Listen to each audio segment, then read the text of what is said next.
안녕하세요. 오늘의 학습 내용은요, 대표값입니다. 평균과 중앙값이 무엇인지 함께 알아보겠습니다. 평균과 중앙값이 무엇인지 함께 알아볼 건데요. 우선 자료의 중심적인 경향이나 특징을 대표적으로 나타내는 값을요, 그 자료의 대표값이라고 해요. 대표값에는요, 여러 가지가 있지만요, 가장 많이 쓰이는 것이 평균입니다. 그렇다면 평균은 어떻게 구하는지 볼게요. 평균이라는 것은요, 별량의 총합에서요, 별량의 개수로 나누는 건데요. 여기 있는 만화를 예시로 한번 볼게요. 여기 만화 예시가 뭐냐면요, 오래 매달리기 기록을 나타낸 거예요.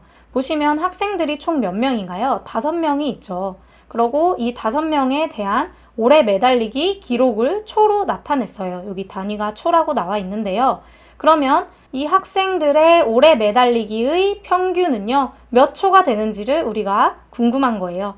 이 평균을 통해서요, 학생들이 대략적으로 오래 매달리기를 몇 초 동안 하는구나 라는 것을 나타낼 수 있고요. 그것을 그 자료의 대표값으로 우리가 생각을 할 수 있습니다. 그래서 평균을 그럼 구해볼 건데요. 평균이라는 것은 별량의 총합에서 별량의 개수로 나눈다고 했잖아요. 그럼 여기서는 별량이 학생들의 오래 매달리기 기록이니까요. 이것을 전부 다 합해보면요.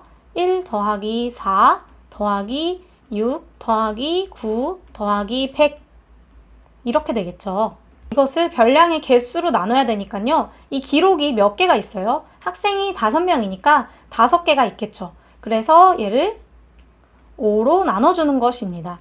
그러면 이것을 다 합하면요.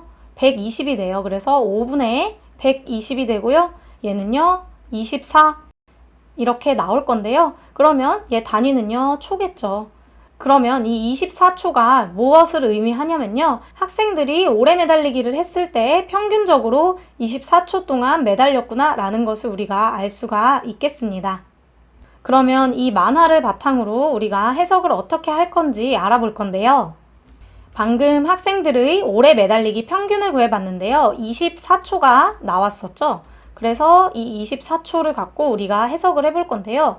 학생 5명의 기록과 함께 비교를 해볼 거예요. 윤호의 기록은 평균보다 훨씬 높다라고 했는데 윤호의 기록이 여러분들 책과 함께 보면 100초로 나왔었거든요. 그래서 윤호의 기록이 100초인데 24초보다 훨씬 크죠.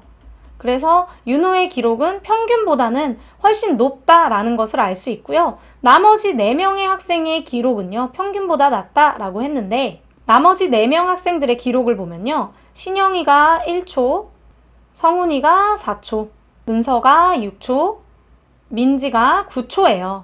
그래서 이 나머지 4명의 학생의 기록은요, 평균인 24초보다 훨씬 낮죠. 그러면 이 두 가지 내용을 바탕으로 평균 24초라는 것은요, 이 자료의 중심적인 경향을 잘 나타낸다고 할 수가 없어요. 이처럼 자료의 별량 중에서요, 매우 크거나 아니면 매우 작은 값이 포함되어 있는 경우에는요, 평균은 그 극단적인 값에 영향을 많이 받습니다. 왜냐하면 평균은 모든 별량들을 다 합한 다음에 별량의 개수로 나눠주는 거거든요. 매우 크거나 매우 작은 값이 포함되어 있으면 당연히 영향을 받을 수밖에 없어요. 따라서 평균 이외에 다른 대표값들도 필요하다라는 것을 알 수가 있겠는데요. 그렇다면 평균 이외의 다른 대표값에는 어떠한 것이 있는지 한번 알아볼게요. 자료의 별량을 작은 값부터 순서대로 나열을 했을 때요. 그 가운데 중앙에 위치하는 값을요, 그 자료의 중앙값이라고 합니다.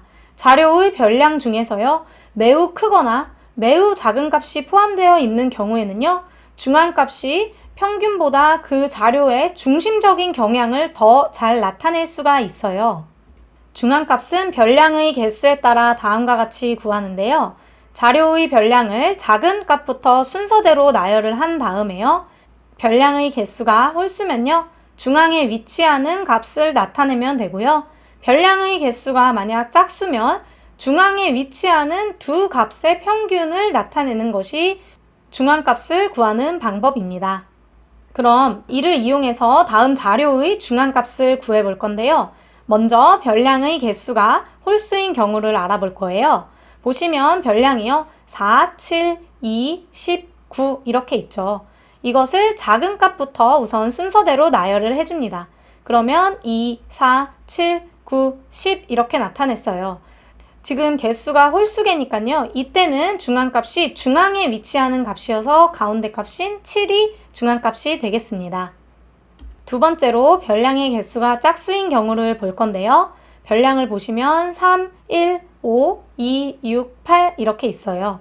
이것도 마찬가지로 작은 값부터 순서대로 나열을 해주는데요. 그래서 1, 2, 3, 5, 6, 8 이렇게 나타냈어요.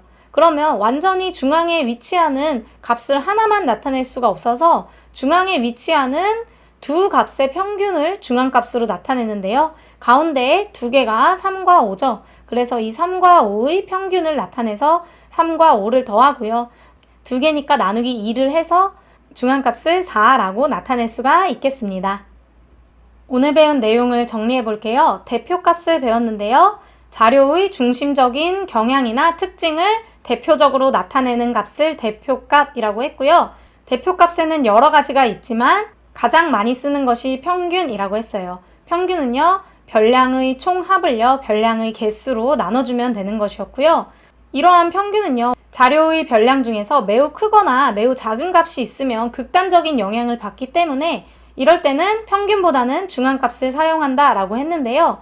중앙값은요, 자료의 별량을 작은 값부터 순서대로 나열해서 중앙에 위치하는 값을 중앙값이라고 나타내요.